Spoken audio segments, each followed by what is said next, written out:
Welcome to A Celtic State of Mind. I'm Paul John Dykes and I'm delighted today to be joined by Stuart Ray and Callum McFadden. I say delighted, we're talking about Celtic 2, West Ham United 6. I know one of the three of us will be delighted, and that's our West Ham correspondent, Stuart. Callum, Twitter, it's a fantastic platform. I'm a heavy user of it, as you probably know. But during the week, I seen a wee bit of feedback from someone saying that, you know, they like ACSOM until Paul John Dykes is on it because he's so negative. Every time there's a positive, he twists it into a negative. Do me a favour, mate. Could you give me a positive from a Celtic perspective? Because I'm struggling after that performance.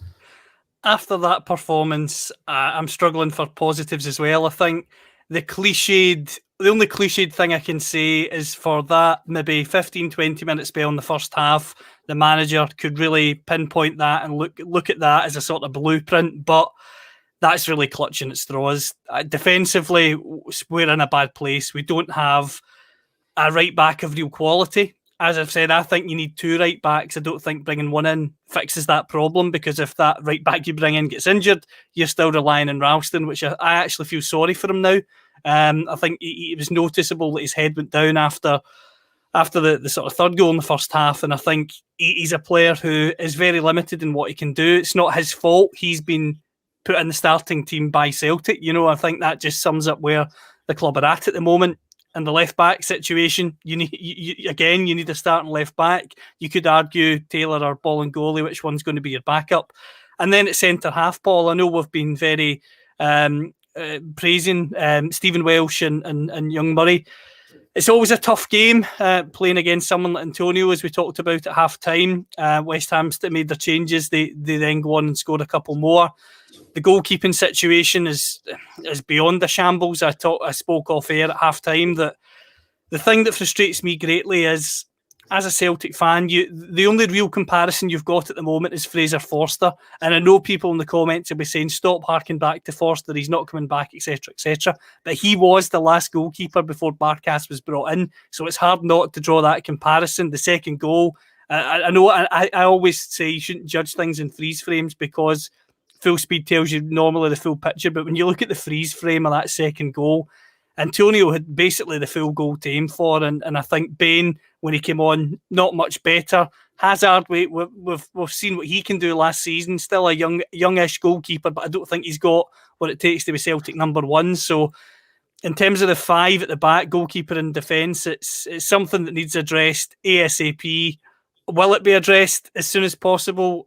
I think some positions will, but unfortunately, I think you're heading into the season with Barkas or Bain starting and goal, which puts shivers down my spine, because both of them aren't good enough to be Celtic's number one goalkeeper. I think we knew that last season.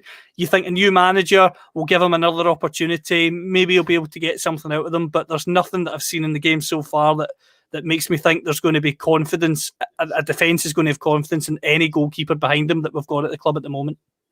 You're talking there about confidence. I mean, you bring in young Dane Murray. He's been thrown in. He had to play today. He has to try and build some kind of understanding with Welsh for Wednesday night. Yet, as you say, behind you, you've got someone who's not even doing the basics right, Callum. And I used the example of the Ferencvaros goal last season. It was almost a carbon copy in terms of his positional or lack of positional play, you know, and facing the striker. I'm going to dip into the comments because it's always important to have a look at the reaction that we get from our audience on YouTube, Facebook, on Twitter. If you are watching on YouTube, make sure you subscribe. We have loads of prizes. You'll go into a monthly prize draw to win one of those. You might not feel as though it would be a good thing to win a signed Celtic item, but there are plenty of Celtic items in the draw. First of all, I think quite a lot of people are thinking the same as Michael. Yikes. Michael Fernier commenting on YouTube. Joe Porter, what was the point in that? Interestingly enough, Chris M comes in. A very sobering result, but educational, as it has fully exposed our weaknesses and flaws. Now the board must act alongside Ange to rectify the obvious problems. Over to you, Dom. That's perhaps the only positive we can take, Callum. The fact that you get a result the other night where there's a little bit of positivity creeping into the conversations on ACSOM and potentially elsewhere, but then a reminder, actually, you really need to rebuild from the back. I mean, I've been impressed with Abad. I was impressed in the first half with him. And hopefully some of the other signings that are coming in will impress us equally. But when you're watching that yourself, Stuart, you said it was like two teams. When Celtic are attacking, there's a lot to be impressed by. But when they're defending, they really are awful, aren't they? Yeah, it was poor. And I must say, West Ham, I think, look fit. They look sharp. Very impressed with them. But you can't put it all to West Ham. That is really bad defending for the majority of the goals, which is a shame because going forward, you looked at times fantastic, in my opinion. Abada was fantastic. He's so direct. He really caused Cresswell a lot of problems. So it's something that I think the new manager's going to have to think about. You really need to start getting options there. No, you're 100% right. I think there was a number of substitutions, and when Urhoghide came on, Callum, I was thinking back to some of the pre-season games. Also at half-time, obviously bringing Bain on. In the back of my mind, I'm thinking to myself, is there any doubt in Angie's mind who is his number one? What do you make of that yourself? Is it just a case of continually trying to get minutes in the legs, resting some of the players for Wednesday night, or is he still a bit unsure? Because, you know, as I said at the beginning of the first bulletin today, that was my starting lineup. You know, the team that we played on Tuesday, I felt was our strongest lineup. Do you think there's any doubts creeping into Angie's mind after today? Unfortunately, Paul, I just don't think he's a choice come midweek. I think that team that started the game today will be the team that goes out on in midweek, because there aren't any real alternatives. I mean, you look at the goalkeeping situation, as we've talked about.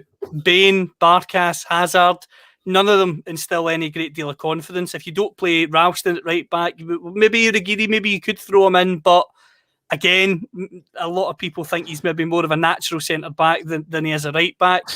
Welsh and Murray, as I say, because Beaton's suspended and Starfield's not going to arrive, again, they're probably going to be the centre half pairing.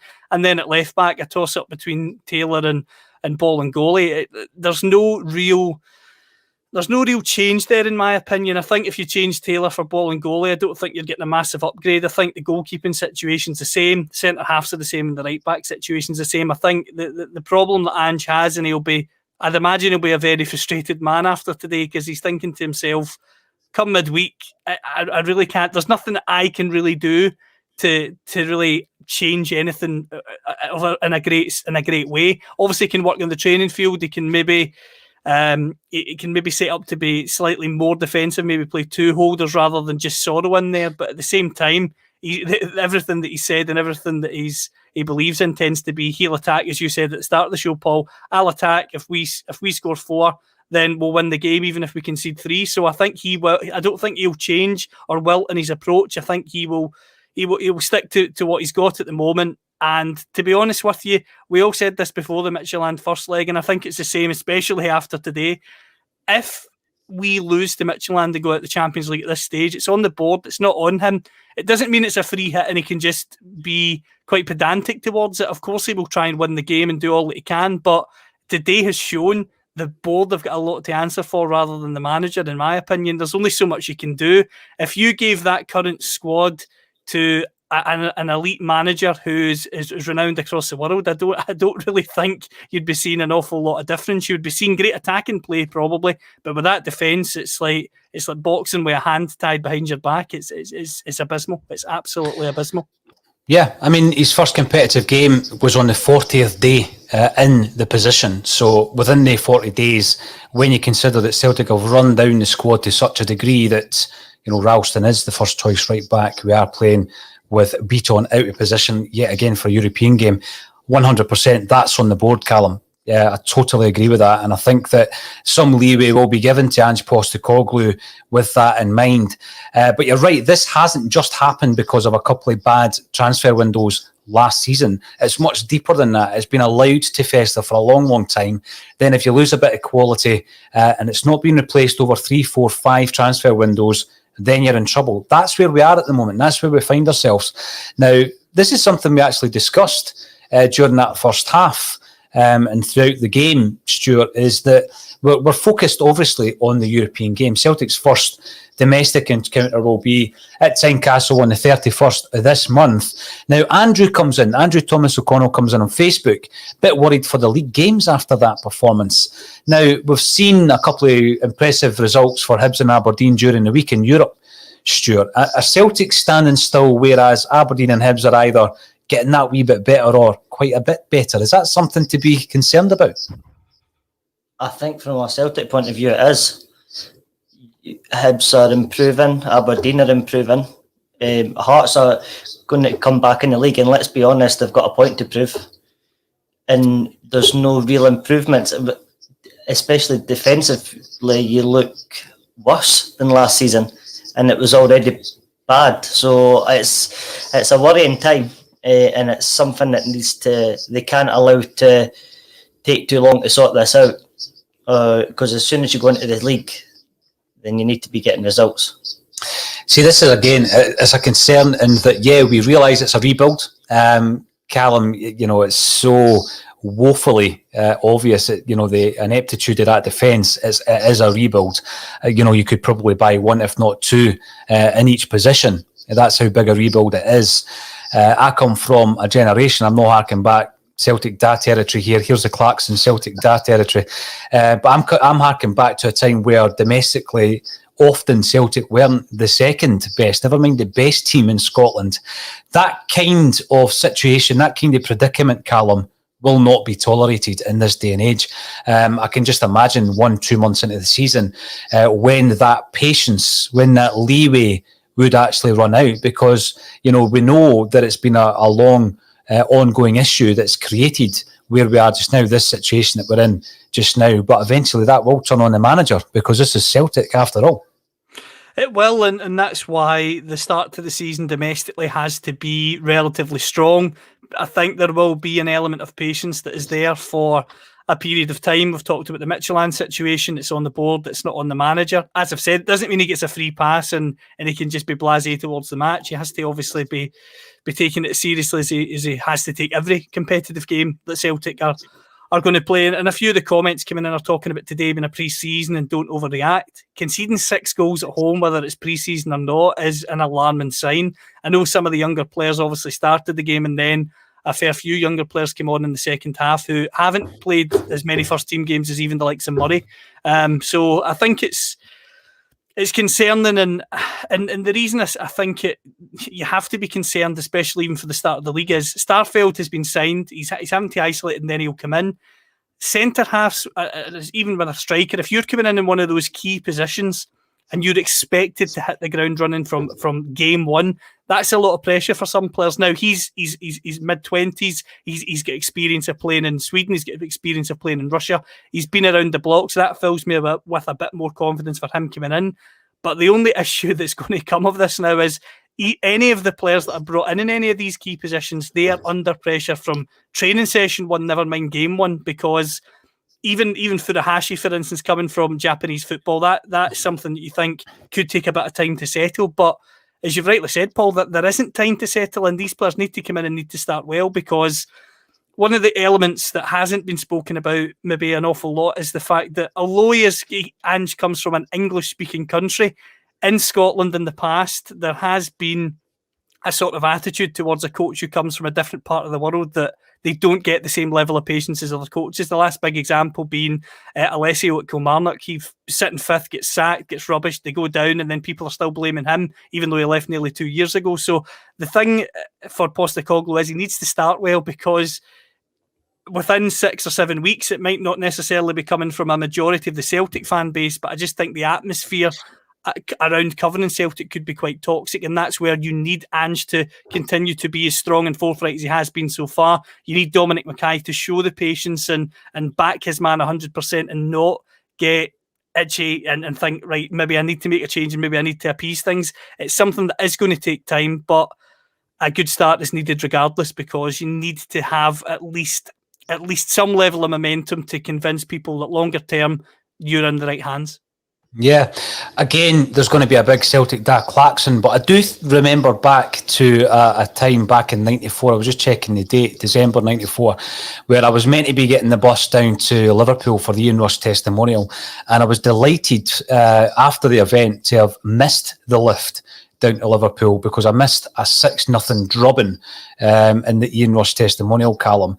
And I can't remember a friendly or a testimonial game in which we have been beaten by such a margin or shipped so many goals until today against English opposition. But the Celtic team that day, Bonner, Boyd, McNally, Mowbray, O'Neill, McKinley, Grant, Galloway, Faulkner, Donnelly, and Nicholas. So I'm not comparing the two teams, but that's where we were then. And I'm slightly concerned now that our team is particularly weak going into the new season.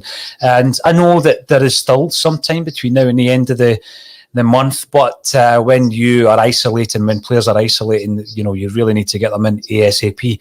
Donny Boy comes in. I'm all for playing youngsters, but youngsters who are ready. Some of our kids ain't near it, unfortunately. My biggest concern with that one, Stuart, is you put in the young kids. Now, some of them have looked really good against maybe lesser opposition, against Sheffield Wednesday, against Charlton, Bristol City.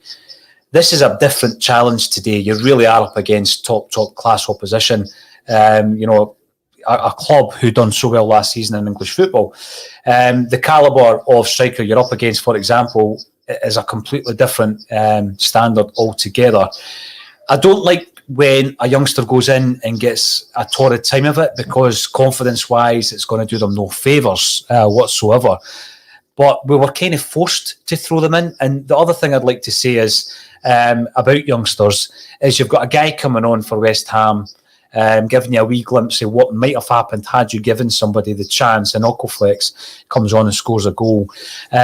Should there be any concerns about some of the young guys going out there and getting an absolute roasting, or is it just part of building that experience that's required? No, it's definitely a learning curve. It's not all bad. They need to get used to playing against these types of players. I mean, Celtic are a team that are always going to be in Europe, and you're going to come up against big players, and it's not the sort of players that you're going to find in Scotland. So they need to start getting used to that, and the quicker they do, it is going to be the better for their career. Now, I've got a wee comment coming in. Thanks, Charles Sweeney. Great to see you getting involved on YouTube. Who's the guests? Maybe I didn't elaborate on that if you never watched the pre-match.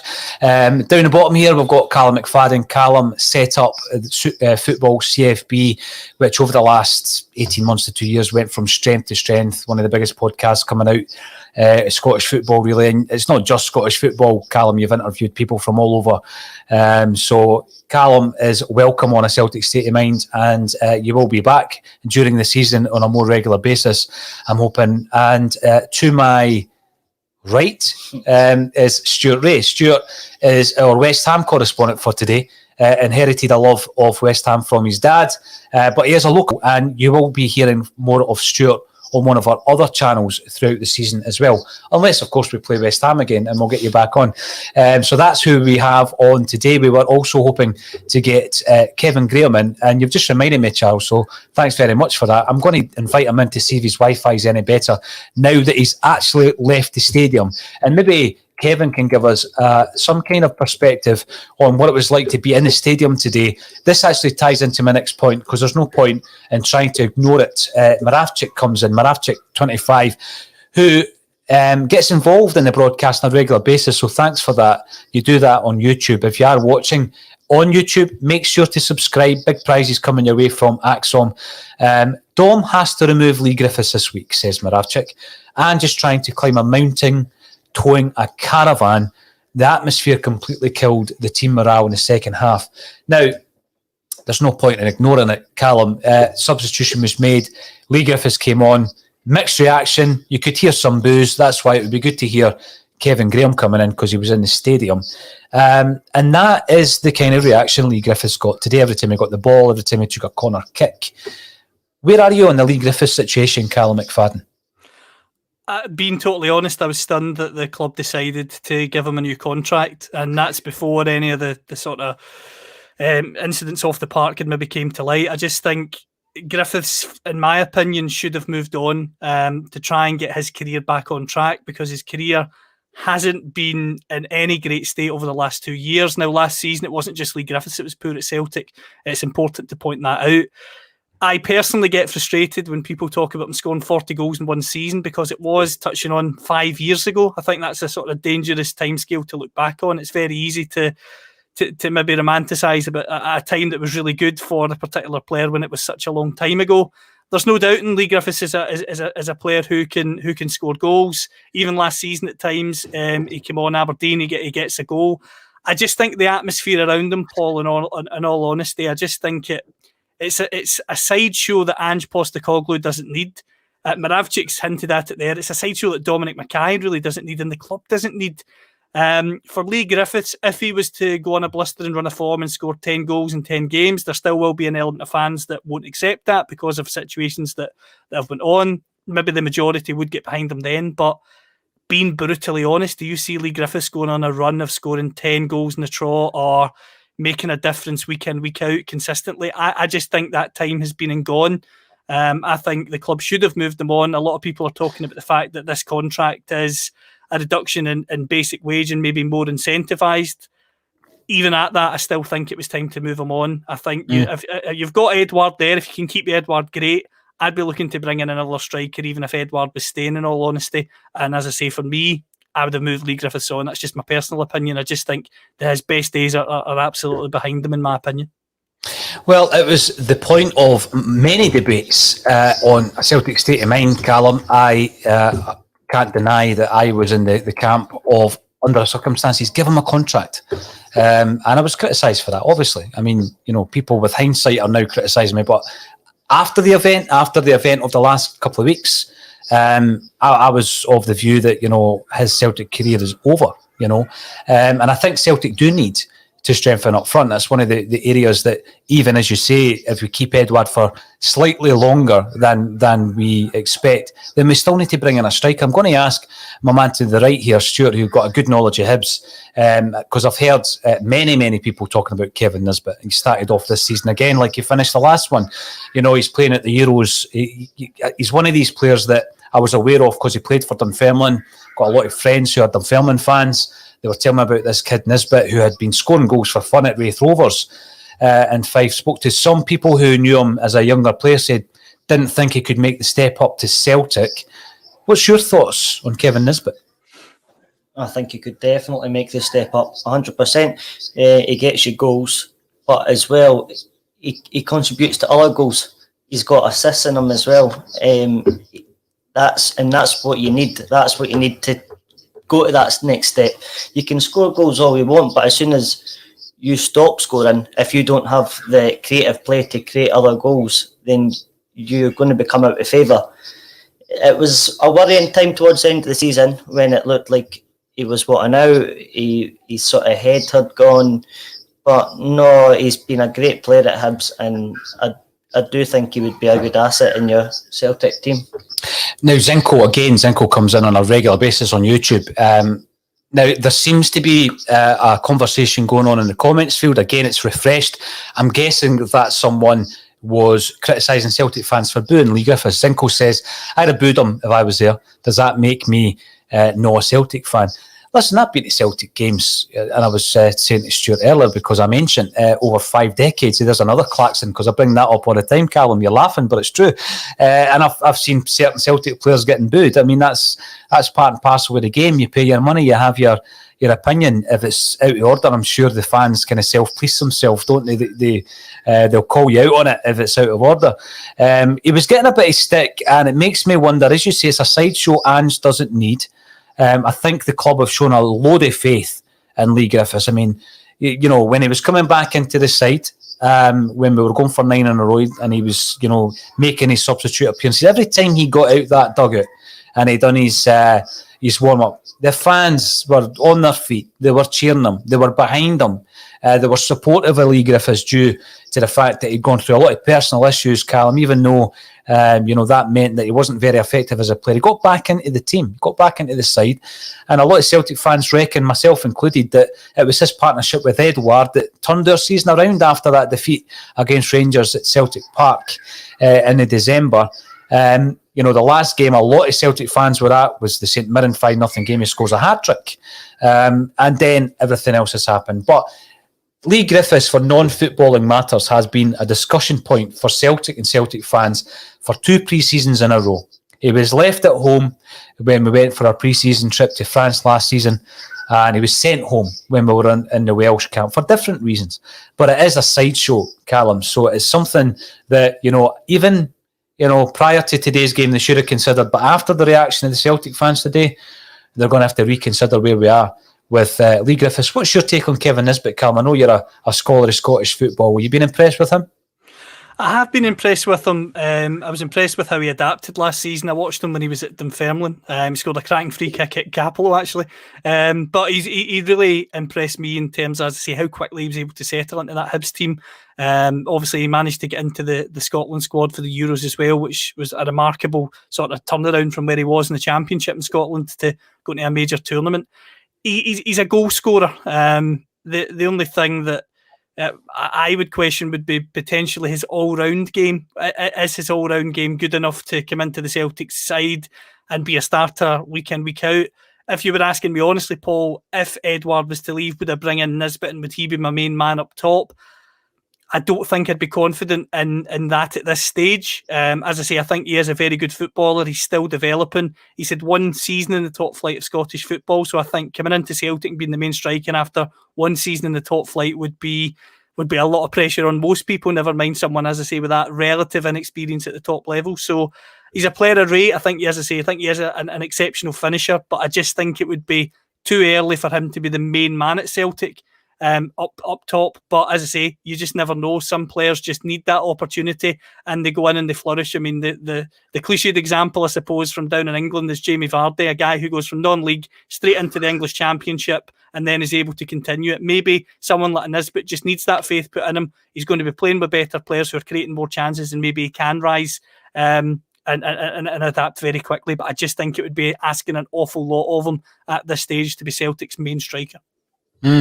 Jungle Lion, a long time viewer of a Celtic State of Mind, welcome back. You're commenting on Periscope. What's the point of European football if the board don't invest it back into the team? That's true, and time and time again we're going to European campaigns totally underprepared. What do you expect when the gaffer's been in the job 40 days on the day that we play our first European game? It really is ludicrous that we keep making the same mistakes time and time again. But my big concern this time round is actually whether or not we're prepared domestically, because I look at that team and I think to myself, we're not any great shakes. Yeah, we look pretty good going forward. Stuart, when you look from a Hibs perspective, let's say, you look at that team, is there anything to be scared of? I mean, you were quite impressed with the offensive play, I get that, but you look at that Celtic team and you must think as an opposition manager, they can be got at. I mean, we're weaker at the back this season than we were last season. Yeah, you definitely. I think it might actually come to a point where you're going to play Celtic and you're expecting to score goals, which is not what you would usually have. I think there's a lot of teams that have got a lot of quality going forward this season in the league, and that's going to be really dangerous against this sort of young and inexperienced defence. I just think along the four, it's not good enough. Especially when you're coming into a tough season. Rangers are champions. You needed a big rebuild, but you need quality at the back. And I think we do speak a lot about, obviously Ange wants to play football, he wants to play out, but you need to be able to defend. Mm-hmm. First of all, you need to be able to defend. You need clean sheets, and you don't look like you have defenders that are ready to defend. There was an interview after the Midtjylland game where, Ange was, I like his forthright nature, Callum. He comes across really well, straight to the point, doesn't seem to suffer fools by what he says. But he was talking about, just look at the amount of personnel who have left the playing side of this football club. He says, I don't expect to get 10 players, but look at how many players have left Celtic. And AJSC Technology Videos comes in to say, okay, we still need 4 defenders, a goalie, a midfielder and 2 strikers. Now, you might disagree with the permutation of positions, etc., where in the park we actually need to strengthen. But there's 8. Now, I don't think he's far wrong. If you look at the wider squad, we need to strengthen to that level. Half a dozen players, 7 or 8 players. We're not going to do it before the 31st of July, especially when they're not all going to be domestic signings. So there's going to be issues with isolation, etc. And I just think you get off to the worst possible start, Callum. European football becomes a distant memory, pretty sharpish, and it becomes about the domestic game. But I'm looking at 3 clubs at least who seem to have all the ducks in a line, and they seem to be organised and already firing on more cylinders than Celtic. What do you think in this season is a realistic target? Because I always remember, when Brendan Rodgers came in and he was speaking about short-term, long-term targets, and he set these targets up for the players, and they had a clear vision of what was expected of their campaign. We went on to win an invincible treble. I don't think that's the target this season. What is a realistic target for you as a Celtic fan, Callum?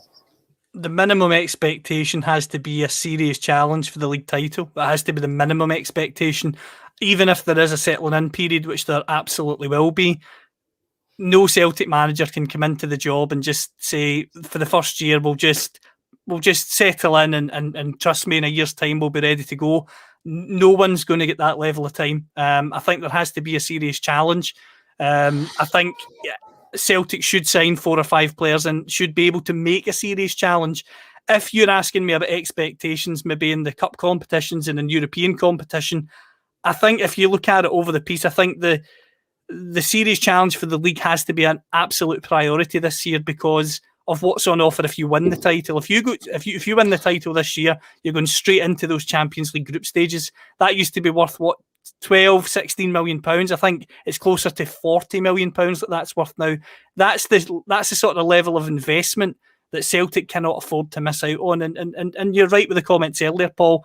How can you be serious about European football if you're not investing in the squad? And that is a fair argument, but they simply have to make sure that they do everything in their power to win the title this year and get that guaranteed Champions League money and Champions League football, because when you get that, a manager like Postecoglou will have more money, you would hope more money at his disposal, and then would be proven to maybe some of the doubters, maybe some of the players that he wants to recruit that maybe aren't sure because they haven't heard of him, or they're hearing the phrase rebuild the same as we are as fans, and they're maybe thinking, I want to join Celtic, maybe not at this moment. So it has to be a successful season where come the end of it, there's players wanting to come and play for him, wanting to get involved in Celtic going forward, and maybe rather than looking at it as a rebuild and saying, do you know, I would love to go there, but I'm going to steer clear of it just now and maybe look at it again in 12 months. So for me, a serious challenge for the title is an absolute minimum. I think Postecoglou has helped with the restructure of European football this season. I think it's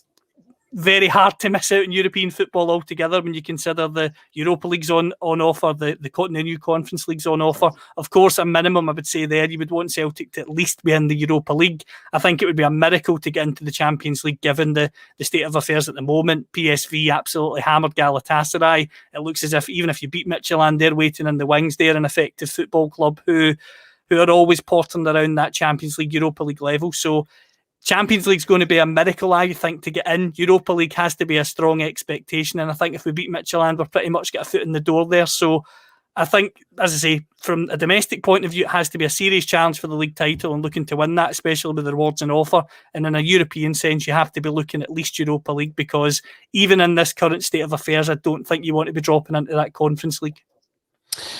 Absolutely. Callum, it's been a pleasure to have you back on. You came on to a Celtic State of Mind in the early days, probably not quite a year ago, because we haven't been broadcasting live for a year quite yet, but it was in the early days. And you also joined us for the charity weekender in December.